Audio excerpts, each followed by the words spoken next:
You may have heard people say that their child has croup simply because the child has a non-productive cough.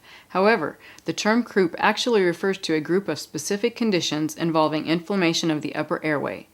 Also called laryngeotracheal bronchitis, croup involves several mechanisms including edema, destruction of the cilia, and increased exudate production, all resulting in airway obstruction. It is characterized primarily by a barking cough, particularly when the child is crying, along with varying degrees of stridor and respiratory distress.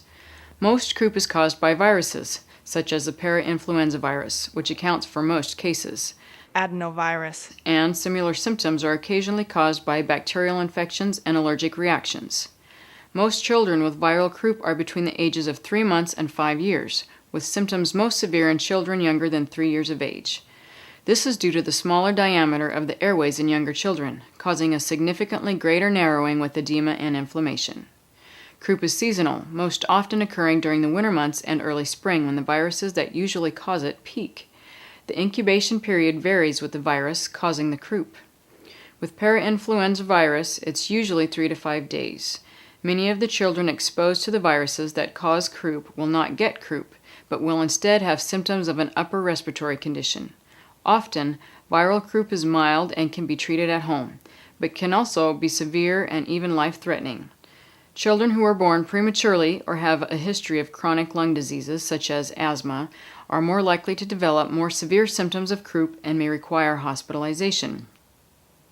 Spasmodic croup is a condition similar to viral croup, except that there are no accompanying symptoms of infection. The cough tends to occur at night with a sudden onset. The child usually has no fever with spasmodic croup. The signs and symptoms of croup start with a loud cough that resembles the barking of a seal. This may be accompanied by a fast or difficult breathing and sometimes grunting noise or wheezing while breathing. The first symptoms may be those of the common cold, like a stuffy or runny nose and mild fever. As the upper airway becomes progressively inflamed and swollen, the child may become hoarse and develop the characteristic harsh barking cough. If the upper airway becomes swollen to the point of causing a partial obstruction, it becomes even more difficult for the child to breathe. He may develop a high-pitched or squeaking noise called stridor when breathing in. He will breathe very fast, and you will see retractions and use of accessory muscles.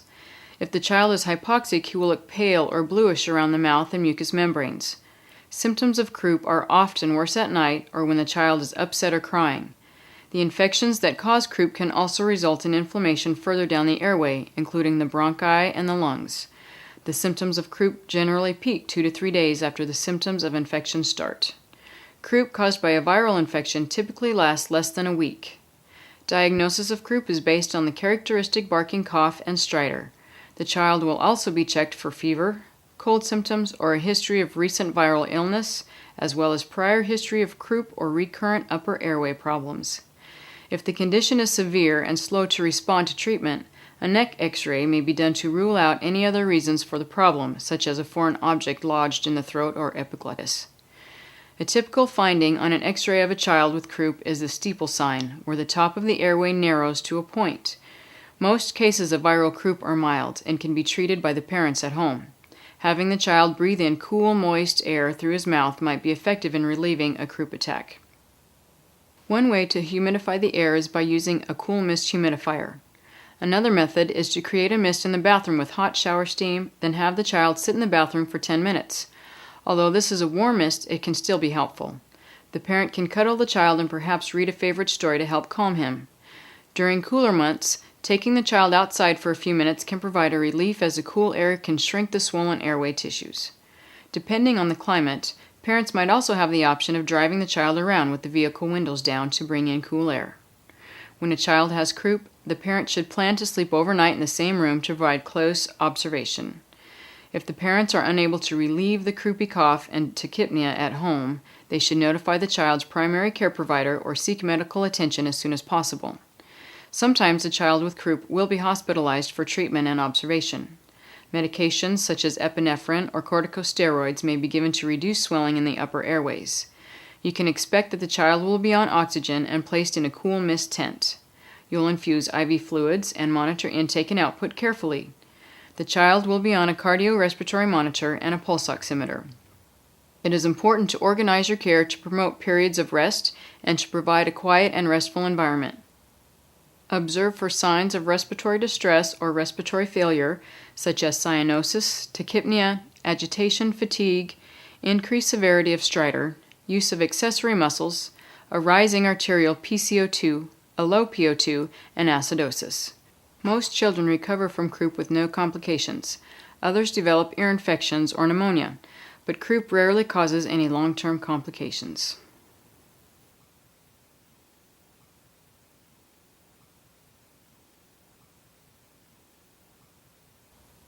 That brings us to tonsils and tonsillectomy.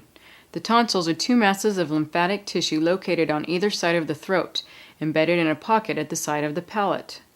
The adenoids are a single mass of tissue in the nasal pharynx, on the back wall of the pharynx, about 1 inch. That's about 2.5 centimeters above the uvula. Lymphoid tissue is composed of lymphocytes, which are primarily involved in the production of antibodies. The tonsils normally help filter out bacteria and other microorganisms, preventing infection in the body. On occasion, they become overwhelmed by bacterial or viral infection and become swollen and inflamed, resulting in tonsillitis. The infection can also affect the throat and surrounding areas, causing pharyngitis. The peak incidence for tonsillitis is between 4 and 7 years of age. Older children and adolescents often develop peritonsillar abscess. Signs and symptoms of tonsillitis include sore throat, difficulty swallowing, breathing through the mouth, snoring, sleep apnea, fever, otitis, and red enlarged tonsils. If the child refuses to talk or drink because of severe pain, she probably has peritonsillar abscess. If so, visualization will reveal a displaced uvula. Treatment for tonsillitis is provided by the parents at home. Interventions consist of comfort measures for relief of symptoms, such as a saltwater gargle or throat spray, antipyretics and cooling measures for fever reduction, and antibiotics when indicated. Fluids and rest are important. Tonsillectomy or surgical removal of the tonsils might be indicated with recurrent episodes of tonsillitis, especially when accompanied by airway obstruction, sleep apnea, and feeding difficulties. Adenoidectomy is done when hypertrophy of the adenoids obstructs the nasal passage.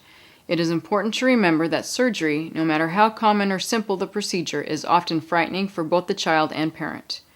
You can help the family cope with this by providing preoperative teaching that prepares the child and family for surgery by telling them what to expect. Encourage the parents to talk to the child about her feelings and to provide strong reassurance and support throughout the process. They can explain that the procedure will make the child healthier. Parents should plan to be with the child as much as possible before and after the surgery. Tell the child to expect a sore throat after surgery and reassure that the operation does not remove any important parts of the body, and there will be no change in her appearance afterward. If the child has a friend who has had the surgery, it might be helpful for her to talk about it with that friend. During the tonsillectomy, the child will be given general anesthesia and will be asleep for about 20 minutes. The surgery is performed by accessing the area through the child's open mouth, so there's no external skin incision. The surgeon removes the tonsils with a series of incisions and cauterizes the blood vessels. If the child wakes up in the post-anesthesia care unit with respiratory distress or shows signs of bleeding, she will be brought back to the operating room immediately. Tonsillectomy is usually an outpatient procedure, and in most cases the total time spent in the hospital is 5 to 10 hours. Children under 3 years of age and children with chronic disease, such as seizure disorders or cerebral palsy, might stay overnight for observation. The child will be discharged when vital signs are stable and there